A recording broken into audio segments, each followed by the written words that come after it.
En este vídeo vamos a hablar de la música, pero no de la música en general, sino que vamos a hablar de un compositor y pianista que en mi opinión fue el más brillante que todos los tiempos hayan visto. ¿Cómo no? Hablamos de el gran Franz Liszt. Franz Liszt nació el 22 de octubre del año 1811 en un pueblito de Reading, en Hungría. Ahora, si bien se encontraba su pueblo en Hungría y la gente allí pues su idioma natal era el húngaro, la lengua natal de Franz Liszt fue el alemán, ya que el imperio austriaco, que era vecino del húngaro, recibió unas concesiones del pueblo húngaro y ese pueblo, justo cuando Liszt nació, se convirtió en alemán, de forma que Liszt creció siendo húngaro, pero criado como un alemán. Su padre fue Adam Liszt y su madre fue Mariana Liszt. Adam Liszt era un músico respetado en su tiempo y también fue discípulo de Beethoven y de Haydn, que eran grandes compositores en ese tiempo. Pronto Adam vio el talento que su hijo tenía en el piano y al componer canciones y lo presentó como un niño prodigio en la casa de Esterházy, aunque no sé si lo pronuncié bien. Ya a una temprana edad, Liszt mostraba señas de que tenía un gran talento en la música, no solo para interpretar piezas de otros compositores, sino también para componer las suyas propias, ya que su padre, al ser músico, le había introducido la música y parecía que a Liszt le gustaba ese tema. La habilidad de Liszt fue notada inmediatamente por los superiores y los emperadores, así que este oficio de niño prodigio, la verdad que le fue muy bien y le ganó a su padre un poco de dinero. Sin embargo, esto vino a costa de que Liszt nunca tuvo ningún tipo de educación. Todo el rato estaba ocupado con la música y dando conciertos para entretener a sus señores, y nunca tuvo tiempo de ir a una escuela o a un instituto. En 1822, teniendo gran talento, la familia Liszt decidió irse a vivir a Viena, donde había muchos más músicos y para que contribuyeran a la educación musical de Liszt.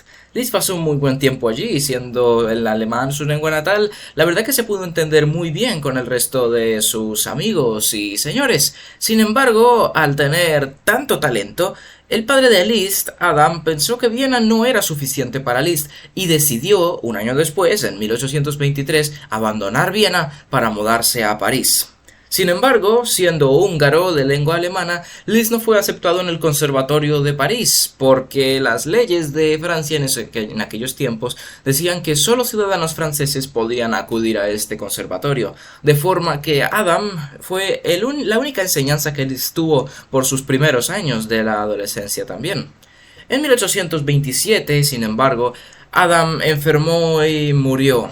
Liszt nunca pudo recuperarse de esta pérdida tan catastrófica y por poco deja la música, si no fuera por el ánimo de su madre. Liszt básicamente estuvo toda su vida de luto por la muerte de su padre, nunca pudo superarlo, y su padre había sido todo para él, porque a diferencia de otros compositores como Mozart y Beethoven, habían sido forzados a empezar a tocar. Liszt, sin embargo, se le había dado la oportunidad y su padre le había enseñado muy bien y con mucho cariño, y Liszt lo apreciaba mucho. Liszt nunca se pudo recuperar y su vida estuvo marcada por recuerdos y flashbacks de este mismo momento. Tras la muerte de su padre, dejó su oficio de niño prodigio, no solo porque estaba un poco deprimido, sino porque ya estaba dejando de ser un niño, y se dedicó a dar clases de piano para apoyar a su familia. Fue una de las etapas más difíciles de la vida de Franz, porque tuvo que recorrer París de lado a lado dando clases a diferentes alumnos. Las clases eran particulares y él no tenía una sede, los alumnos no venían a su casa, él tenía que ir a la suya para enseñarles. Sin embargo, todo no pintaba mal. Aunque Liszt estaba deprimido, acabó enamorándose de su alumna, Caroline de Saint-Cricq, que es un nombre francés que tampoco sé pronunciar bien, con la que se quiso casar. Sin embargo, el padre de esta era de clase alta, era un barón de Francia, y Liszt, siendo un sucio extranjero, no les dejó casar. En su estancia en París, Liszt acudió a un concierto de Niccolò Paganini, el apodado violinista del diablo, y si le apodaban de esta forma era por una razón, Paganini fue el violinista más grande y más exitoso del mundo. Sus piezas eran súper difíciles, incluso habían testimonios de que su arco se rompería o su violín durante un concierto y mientras la canción seguía le cambiaban un violín por otro. Pero bueno, esta no es la historia de Paganini, pero centrémonos en Liszt. Liszt acudió a un concierto de Paganini y al ver su estilo, cómo tocaba, cómo iba de arriba a abajo en la escala con el violín y toda la saga de si vendió su alma al diablo o no, Liszt decidió ser un virtuoso del piano y lleno de determinación quiso ser el Paganini del piano. Paganini fue una de las influencias más grandes de Liszt, y no solo fue Paganini el que influenció a Liszt en sus piezas futuras, sino también el gran Ludwig van Beethoven. Beethoven fue un maestro de la música e incluso vivía en el tiempo que Liszt en su infancia. En una ocasión, Liszt estaba dando un concierto como niño prodigio a los 9 años aproximadamente. Beethoven lo escuchó y al fin del concierto le felicitó grandemente y le animó que continuara con su carrera. En el futuro Liszt haría muchos estudios de Beethoven y pasaría muchas de sus sinfonías para piano. En 1833, Liszt tuvo una relación amorosa con la ya casada condesa Marie de Agoult, con quien tendría 2 hijas y un hijo. Sin embargo, esta relación estaba destinada a fallar, y aunque Liszt tuviera ya hijos, solo uno de sus hijos sobreviviría, Cosima. Ella fue como la niña de sus ojos. Los otros 2 hijos morirían tiempo después y no alcanzarían la adultez, y Cosima era todo lo que Liszt tenía desde que nació hasta el día que Liszt murió. También la muerte del padre de Liszt le dejó una marca después de que sus otros 2 hijos murieran, ya que Liszt estaba deprimido por su padre y ahora estaba el doble por otros 2 hijos que se habían muerto. En 1835 la condesa abandonó a su marido para irse con Liszt a Ginebra, donde vivirían juntos los siguientes 4 años, viajando entre Suiza y el norte de Italia. Ahora, hay que tener en cuenta una cosa muy importante, y es que Liszt no alcanzó su éxito, su fama y su gloria de un día a otro, no. De hecho, inicialmente, los medios criticaban y se burlaban del estilo de tocar el piano y de escribir sinfonías de Liszt. Ellos hacían caricaturas súper exageradas de los movimientos raros y exagerados que Liszt hacía en el piano. Liszt tenía pelo largo, era efectivamente la primera estrella de rock del piano. Y tenemos en cuenta de que Liszt, al tener este estilo tan raro, este estilo romántico de escribir, que era muy raro en aquellos tiempos, los medios se burlaban mucho de él, porque estaban acostumbrados mucho a la música clásica de Mozart, de Haydn o de Rossini, de los cuales Liszt admiraba, solo que prefería la música romántica de Beethoven. Giras y éxito. En 1840, Liszt decidió realizar diferentes giras por Europa, dirigiendo sinfonías, tocando solos en el piano, etc. Como ya mencioné, los medios se reían de él, haciendo caricaturas, burlándose en los periódicos, de tal forma que ningún concierto era del todo aceptado por el público, ya que tenía una mala fama en los medios. Sin embargo, en 1844, Liszt se separó de Marie de Agoult y, como coincidencia, en ese año Liszt fue aclamado como virtuoso del piano. Empezó a dar conciertos y la gente se empezó a dar cuenta de que, oye, este chaval realmente tiene mucho talento. Y después de esto, las piezas de Liszt se convirtieron en un estándar del éxito y la fama. De ahí en adelante, todos quisieron componer como Liszt. Desde 1840 a 1847, Liszt dio aproximadamente 1000 conciertos de piano y orquesta combinados. La verdad, Liszt se dedicó 100% y esto le ganó mucho dinero, fama y gloria. En este periodo de 7 años es el periodo donde Liszt compone sus piezas más prominentes y más características de él. Liszt tuvo tanto éxito que se creó una manía específicamente refiriéndose a él. Se llamó Lisztomania. Esto es algo que ningún otro pianista había logrado antes, ni siquiera músico. Mozart y Beethoven sí que habían sido muy aclamados y muchas de las mujeres, la verdad, se interesaban mucho por ellos por este gran talento que tenían, pero Liszt fue algo diferente. Liszt, al tener pelo largo, al tener movimientos súper expresivos y tan emocionales mientras tocaba específicamente el piano, logró convertirse en la primera estrella de rock de aquellos tiempos. De hecho, el concepto de piano solo y estrella de rock fue creado por el mismo Liszt y luego reproducido en la música más moderna de estos días. Liszt utilizaba su pelo como herramienta emocional e incluso las mujeres se peleaban por sus paños por sus guantes de terciopelo o sus pañuelos, y los hombres se ponían súper celosos por esta habilidad tan grande que tenía Liszt de tocar el piano. Ahora, en una gira que él hizo en Kiev en el año 1847, Liszt, ya teniendo una respetable edad, estando en los 30, conoció a la princesa Caroline zu Sayn-Wittgenstein, la cual permanecería con Liszt por el resto de su vida. Ella le convenció de que en vez de seguir con su oficio de virtuoso en el piano, se dedicara a componer canciones, a dejar un legado en su historia, no solo a, bueno, atraer a las damas. Fue entonces que Liszt se dedicó única y exclusivamente a componer, a dar conciertos de vez en cuando o a dar clases de piano particulares. Al año siguiente, Liszt se mudó a Weimar, que es una ciudad de Alemania. Allí fue director de orquesta en la corte hasta el año 1861. En su estancia en Weimar conoció al gran virtuoso del piano Hans von Bülow, que él, a la fin, se casaría con su hija Cosima en 1847. Liszt era fan de Bülow. De hecho, escribió acerca de él que era muy bueno después de que Liszt le enseñara, y la verdad lo conocía tan bien y eran tan buenos amigos que Liszt aprobó totalmente ese casamiento entre su hija Cosima y Bülow. Sin embargo, Cosima nunca fue feliz con Bülow y casi inmediatamente empezó a tener relaciones extramatrimoniales. En este tiempo también Liszt fue donde más ayudó económicamente a su buen y viejo amigo Richard Wagner, el cual defendía a capa y espada de los que le criticaban. Esto es muy importante porque Wagner fue uno de los amigos más cercanos que Liszt tenía. Él también fue otro compositor muy exitoso y Liszt lo estimaba mucho. Todo hasta que...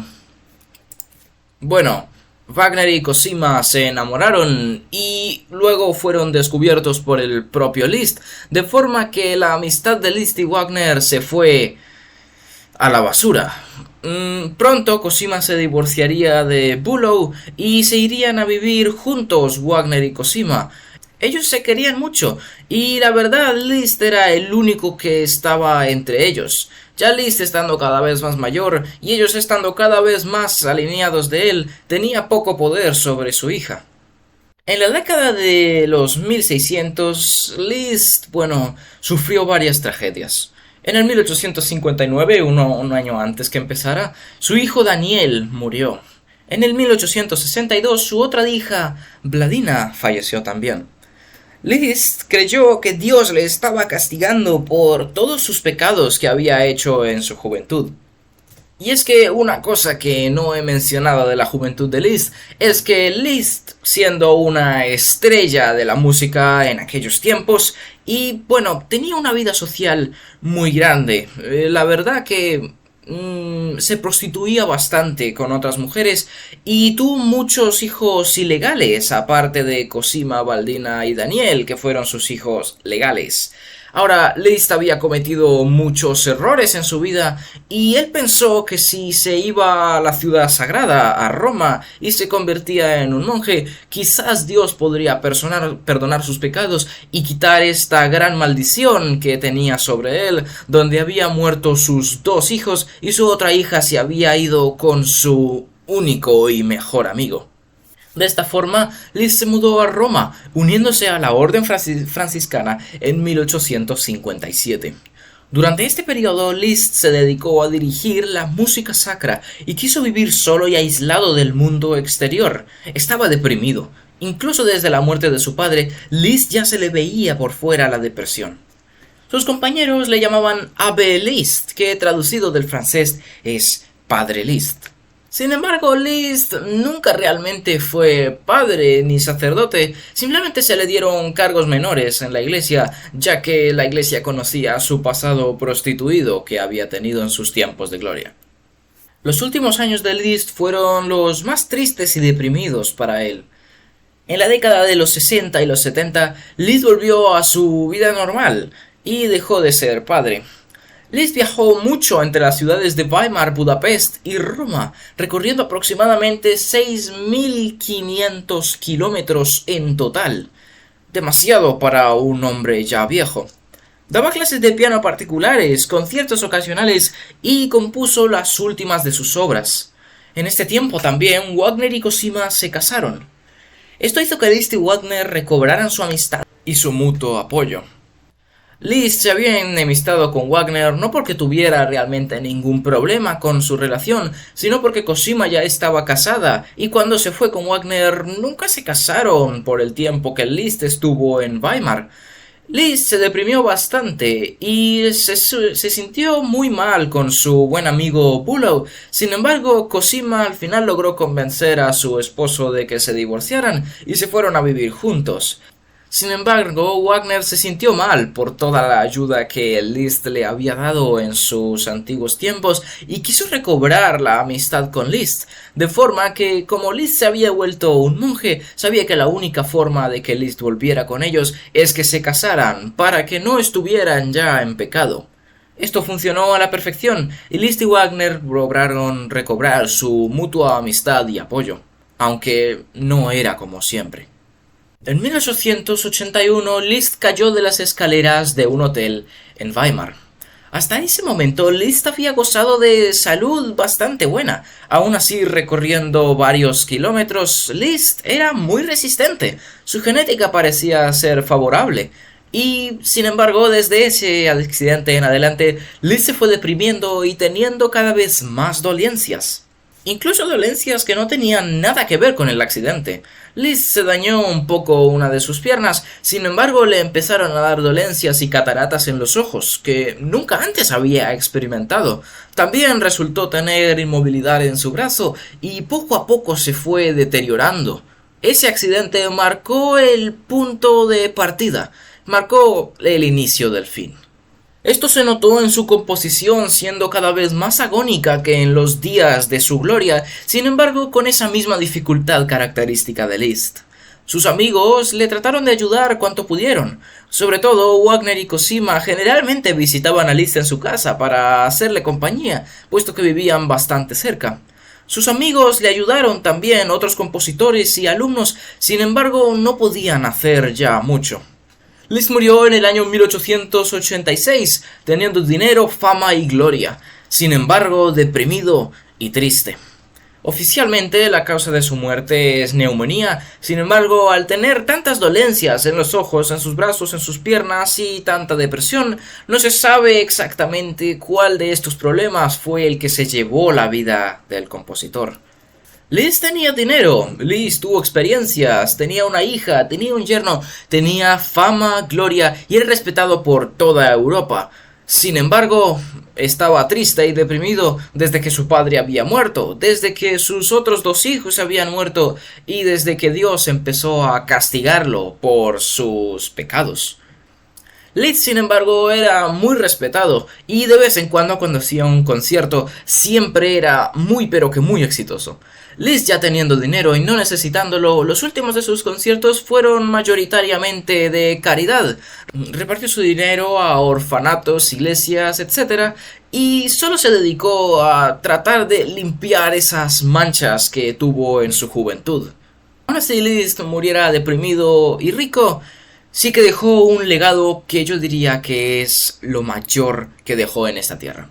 Liszt efectivamente fue el mejor pianista que haya existido en todos los tiempos. Sus piezas son característicamente las más difíciles que cualquier pianista haya compuesto. Liszt inventó el concierto de piano solo, creó el concepto de la estrella de música.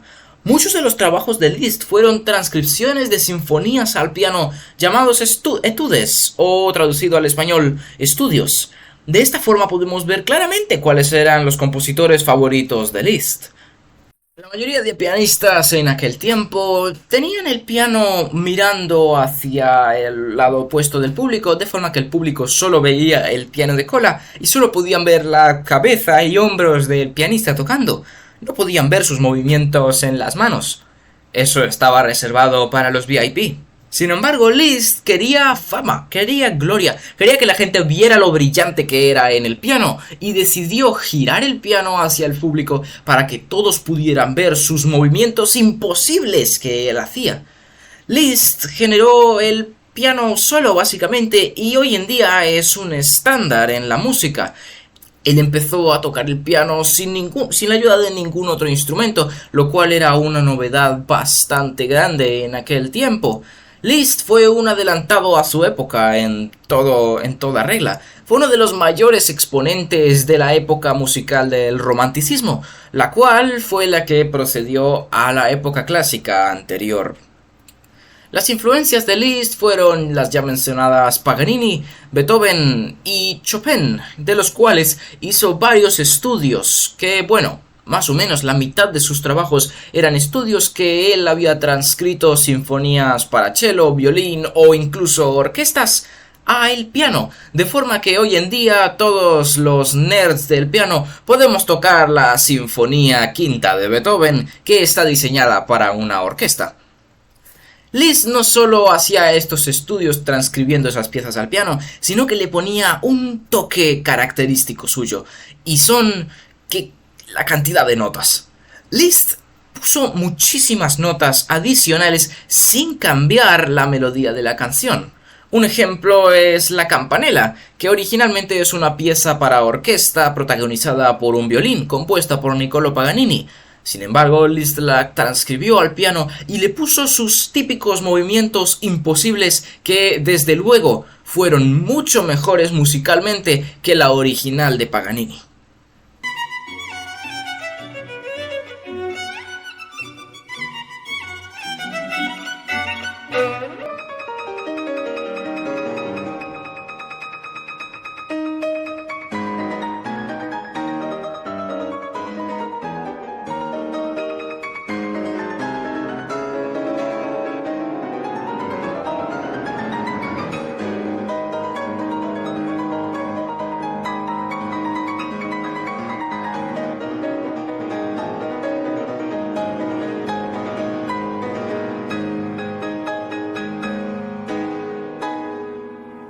Concluyendo ya, quería decir mi opinión acerca de este compositor.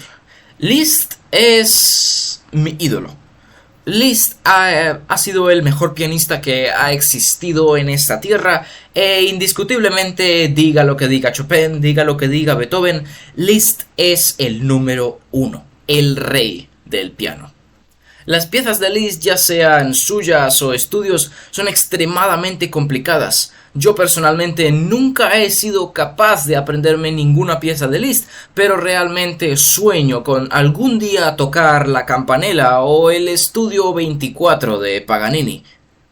La dificultad es tal que, en mi opinión, y estoy seguro que en mucha otra gente, cuando tú tocas las piezas de Liszt, especialmente sus estudios, ya has llegado al tope del piano. El piano no da más. Ya estás en la cima. No tienes nada más que aprender. Todo ya está resuelto. Liszt es el equivalente al piano. Liszt resolvió esa ecuación imposible que todos los músicos estaban intentando encontrar. La perfección absoluta y la dificultad máxima. Franz Liszt fue el mayor compositor y pianista que existió en todos los tiempos, y no me canso de repetirlo porque superó a Mozart, Beethoven, Haydn y todos los demás. Sin embargo, así hubiera acumulado fama, gloria y dinero, esto no le sirvió para el final, porque su vida fue marcada por catástrofes, pecado y el intento de reprender sus pecados para el lugar de su muerte. La historia de Liszt nos enseña a vivir conformes con lo que tenemos. No necesitas gloria y fama para ser feliz, porque ni siquiera el propio Liszt fue feliz con estas cosas.